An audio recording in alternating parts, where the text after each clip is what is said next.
सभी को चाहिए, मुझे तो लगता है कि सभी को चाहिए। हेल्थ भी सभी को चाहिए, क्योंकि अगर हेल्थ खराब हो जाए तो ठीक होने में बहुत टाइम लगता है, क्योंकि आज हमारा कंसेप्ट भी आयुर्वेद ही है। तो सबसे पहले घर हम देख सकते हैं कि घर में दिशाएं होती है, 5 एलिमेंट्स होते हैं और काफ़ी चीज़ें जो हैं जो घर को बैलेंस बनाए रखती हैं। एक परिवार में अगर हम 5 मेंबर या 7 मेंबर या 10 मेंबर भी रहते हैं, जब उनके न्यूमरोलॉजी के अकॉर्डिंगली अगर आपस में नंबर ना मैच हो तो वो पर्सन जो है वह घर पे नहीं रह पाते। आपने देखा होगा कि कुछ व्यक्ति जो है वह फॉरेन में चले गए, यानी कि पिता को छोड़कर 4 या 5 साल के लिए वह बाहर चले गए। तो ऐसा कौन सा योग होता है जो कि इन चीज़ों को जो बनाता है? तो सबसे पहले एक एग्जाम्पल के तौर पर हम आपको बता सकते हैं, यानी किसी की डेट ऑफ बर्थ 25 अक्टूबर 1989 है, तो इसमें क्या हुआ, 25 तारीख यानी कि 7 तारीख, यानी कि 7 अंक आपके पास आ गया और पूरी डेट ऑफ बर्थ का टोटल लगाएं तो वह 8 अंक आपके पास आ गया। तो सबसे पहले पैसा, तो पैसा क्या है, कैसे आएगा? तो अगर हम 7 नंबर की दिशा की बात करें तो 7 नंबर जो है वह केतु हो गया। तो केतु की दिशा जो है वह वास्तु के अकॉर्डिंगली नॉर्थ ईस्ट दिशा बनती है।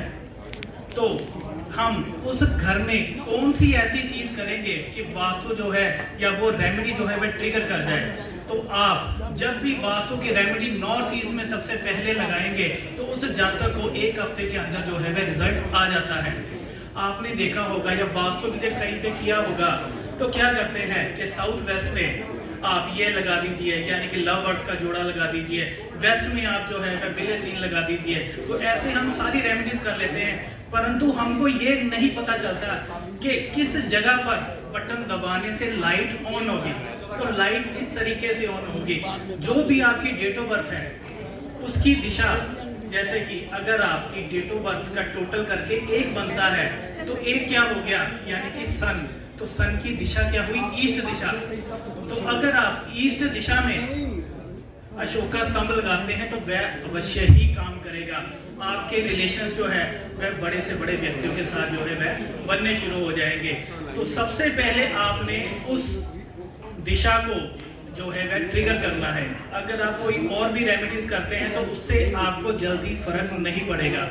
दूसरी चीज, तो हेल्थ की बात चल रही थी, तो किसी भी व्यक्ति का नंबर जो है अगर टोटल करके 1 आता है, नंबर जो है अगर टोटल करके 1 आता है तो ईस्ट दिशा हो गई, जैसे कि मैंने पहले भी बताया था।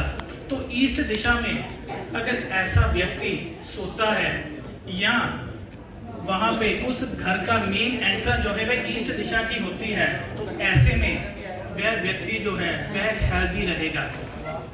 अगर अब इसके ऑपोजिट आ जाए तो कौन सा पर्सन अनहेल्दी रहेगा? क्योंकि हेल्दी तो आप न्यूमरोलॉजी के अकॉर्डिंगली सभी निकाल ही पाएंगे कि कौन सी दिशा जो है किस नंबर से रिलेट करती है और उसका कौन सा जोन जो है वह आता है। तो अब कौन सा व्यक्ति ठीक नहीं रहेगा?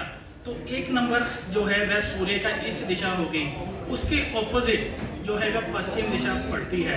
तो जैसे ही व्यक्ति पश्चिम दिशा वाले मकान में गया या फिर पश्चिम दिशा में उसका रूम जो है वह घर का हो गया, तो ऐसा व्यक्ति जो है वह बीमार होना शुरू हो जाएगा। और कई बार तो वास्तु बैलेंस होने के बराबर भी या बाद भी ऐसे नहीं पता चलता कि क्या दिक्कत जो है वह आ रही है।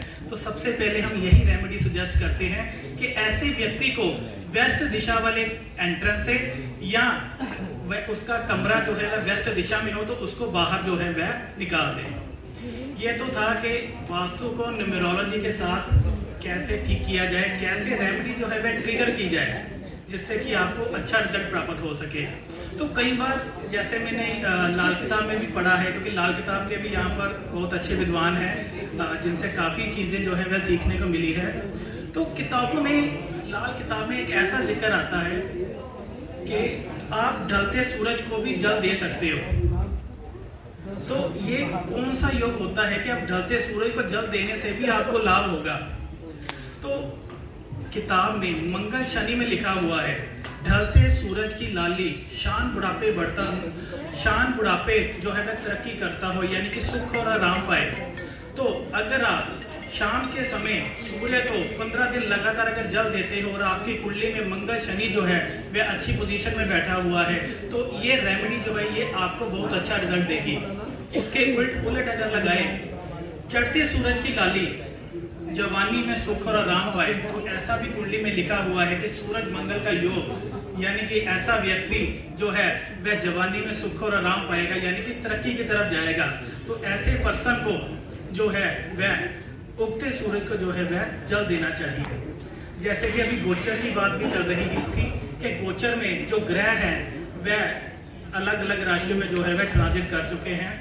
तो अगर हम लाल किताब के अकॉर्डिंगली बात करें तो राहु मेष राशि में जो है वह ट्रांजिट है, वह तरक्की करता हो, यानी कि सुख और आराम पाए।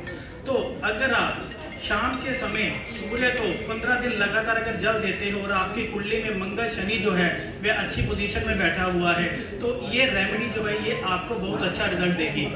इसके उलट अगर लगाए चढ़ते सूरज की लाली जवानी में सुख और आराम पाए, तो ऐसा भी कुंडली में लिखा हुआ है कि सूरज मंगल का योग, यानी कि ऐसा व्यक्ति जो है वह जवानी में सुख और आराम पाएगा, यानी कि तरक्की की तरफ जाएगा। तो ऐसे पर्सन को जो है वह उगते सूरज को जो है वह जल देना चाहिए। जैसे कि अभी गोचर की बात भी चल रही थी कि गोचर में जो ग्रह हैं वह अलग अलग राशियों में जो है वह ट्रांजिट कर चुके हैं। तो अगर हम लाल किताब के अकॉर्डिंगली बात करें तो राहु मेष राशि में जो है वह ट्रांजिट कर चुका है। तो अगर लाल किताब का फलादेश जो अगर देखा जाए तो मेष राशि जो है वह पूर्व दिशा को भी रिप्रेजेंट करती है, यानी कि जब भी राहु मेष राशि में होगा या लगन में होगा तो सूर्य जिस भी भाव में होगा तो सूर्य नीच का हो जाएगा, यानी कि उसका रिजल्ट जो है वह अच्छा नहीं मिलेगा और सूर्य को जो है वह ग्रहण लग जाएगा। तो ऐसे में क्या कहते हैं कि पूर्व दिशा की तरफ मुंह करके काम ना करें। आपका कोई भी कार्य करना हो या शुभ कार्य करना हो तो आपको पूर्व दिशा जो है वह वर्जित हो जाएगी। तो कई बार ऐसा भी किताब में लिखा है कि आपने सूर्य को जल भी नहीं देना, तो क्या करेंगे फिर?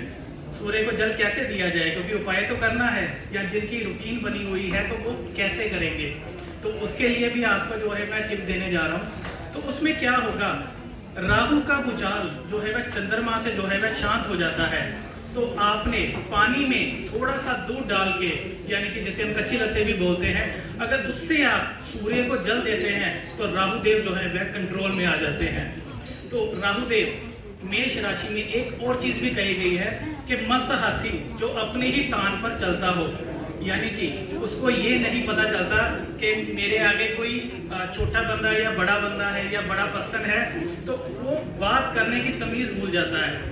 तो राहुदेव जो है वह ऐसे शब्द हैं जो दूसरों को पत्थर की तरह चुभे, यानी कि ऐसा पर्सन जो है वह लोगों को जो है कुछ ऐसा बोल देगा, लोग उसकी बात का माइंड जल्दी कर लेंगे और अपने सीनियर से, यानी कि बॉस से, या फिर जहां पर वह काम करता है या बिजनेस करता है, तो क्लाइंट जो है उससे नाराज होने शुरू हो जाते हैं। तो इसके लिए क्या किया जाए, तो सीढ़ियों पे चढ़ता हुआ हाथी, यानी कि घर की सीढ़ियां जो है अगर आप साफ सुथरी रखते हैं या उस पे आप कच्ची लस्सी से आप उसको धोते हैं, इसके लिए भी आपको जो है मैं टिप देने जा रहा हूँ। तो उसमें क्या होगा, राहु का भूचाल जो है वह चंद्रमा से जो है वह शांत हो जाता है। तो आपने पानी में थोड़ा सा दूध डाल के, यानी कि जैसे हम कच्ची लस्सी भी बोलते हैं, अगर उससे आप सूर्य को जल देते हैं तो राहुदेव जो है वह कंट्रोल में आ जाते हैं। तो राहुदेव मेष राशि में एक और चीज भी कही गई है कि मस्त हाथी जो अपने ही तान पर चलता हो, यानी कि उसको ये नहीं पता चलता कि मेरे आगे कोई छोटा बंदा है या बड़ा बंदा है या बड़ा पर्सन है, तो वो बात करने की तमीज भूल जाता है। तो राहुदेव जो है वह ऐसे शब्द हैं जो दूसरों को पत्थर की तरह चुभे, यानी कि ऐसा पर्सन जो है वह लोगों को जो है कुछ ऐसा बोल देगा, लोग उसकी बात का माइंड जल्दी कर लेंगे और अपने सीनियर से, यानी कि बॉस से, या फिर जहां पर वह काम करता है या बिजनेस करता है, तो क्लाइंट जो है उससे नाराज होने शुरू हो जाते हैं। तो इसके लिए क्या किया जाए, तो सीढ़ियों पे चढ़ता हुआ हाथी, यानी कि घर की सीढ़ियां जो है अगर आप साफ सुथरी रखते हैं या उस पे आप कच्ची लस्सी से आप उसको धोते हैं या फिर गंगा जल से आप उसको साफ करते हैं, तो इससे राहुदेव जो है आपकी कुंडली में अच्छे होने शुरू हो जाएंगे। तो ये चीजें जो है अगर हम गोचर में जो ये चीज़ें आई हैं, इनका अगर हम ध्यान रखते हैं तो इससे भी हमें बहुत लाभ प्राप्त हो सकता है। तो एक छोटा सा योग और जो कि लाल किताब में बताया गया है, कहते हैं कि धन की पोजीशन कैसे देखी जाए, तो बृहस्पति को हवा माने और शनि देव को पहाड़ माने।